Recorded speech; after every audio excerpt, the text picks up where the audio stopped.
What's good YouTube, it's Jason back here with another video. Today I'm going to show you how I edit my photos. So earlier today I actually went to downtown Toronto at Polson Pier, took some photos, and I'm going to show you how I do it. Kind of nervous a bit because this is my very first editing tutorial. So as you can see, I'm in Lightroom right now and I have a couple photos right here, and I'm going to start with this one. So what I'm going to do first is I'm going to do auto adjust, then I'm going to go to cropping 4:10. I'm going to actually make the skyline at the bottom here, and I'm going to have the sky be at the top, and it should look like this. I'm going to go to preset now. I'm going to adjust the exposure here just a bit, keep the contrast there, lower the highlights, decrease the black here, just a bit of dehaze, turn on the clarity, add some texture. I'm going to add just a bit of vibrance here, add a bit of saturation. I'm going to use the tone curve just a bit, make the skyline a bit brighter, sky a bit darker, just add a bit of shadow and just a bit of light to it. Then I'm going to adjust the saturation here because it's a bit too blue. I want to tone down the blue saturation,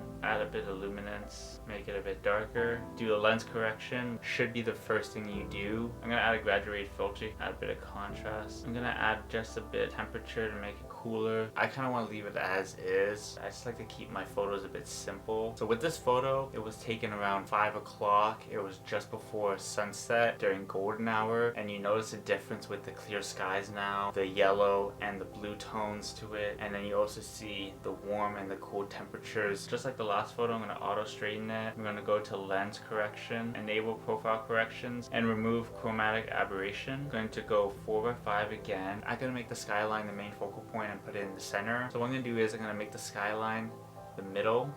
I'm going to have the lake at the bottom and the sky at the top and kind of blend it all together. Now I'm going to add a filter to it. I'm going to go with this filter. I know it's a bit dark. What I'm going to do now, I'm just going to adjust the brightness, the exposure. I'm going to turn up the black. I'm going to turn up the shadow. I'm going to turn down the contrast, turn down the highlights, and then add a bit of dehaze. I'm going to make the shadows of the skyline pop up again. Then I'm going to have the sky a bit more, turn the light a bit up, have the shadow just a bit turned up. I'm going to turn down the highlights all the way down. I'm going to turn the whites just a bit down, add a bit of contrast to it, turn up the exposure, add some texture to it, turn on the clarity. I'm going to turn up the highlights. We're also going to add lens correction. You always have to remember to do that.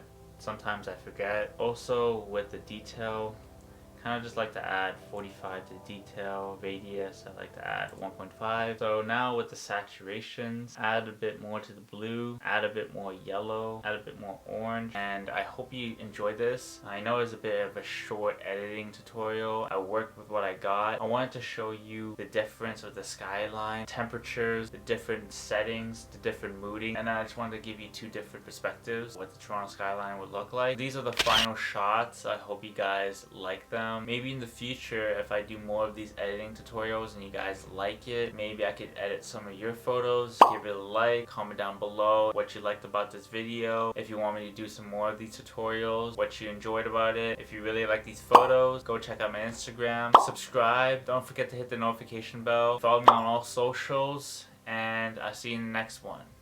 Peace out.